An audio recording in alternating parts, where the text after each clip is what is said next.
কি হলো, মুখটা নাম শুকনো কেন? সঞ্জয়কে দেখে জ্বলছে। সঞ্জু বাবার পাইরেটেড সিনেমা। তাহলে এবার পাতাড়ি গুটিয়ে তোমার ইন্ডিয়া কোনো তো বয়ফ্রেন্ড আছে? আচ্ছা তো বটে। প্রার্থনা করবো ও যেন তোমায় ছেড়ে দেয়।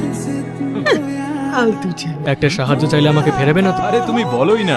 কে ছাড়তে বলবে আবার কি?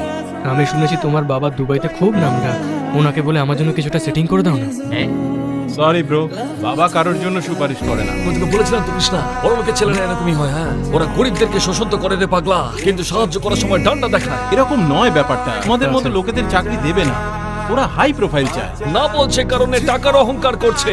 এখানে বড় লোককে বল না। তোমার বাবা বড় লোক না? বাবা দুবাইতে ট্যাক্সি চালায় আর আমি এখানে, আমার ট্যাক্সি বাইরেই আছে। তাহলে হার্ভার্ড দুবাইয়ে ম্যাট্রিমোনিয়াল সাইটে এসব কথা বানিয়ে বানিয়ে লিখতে হয়।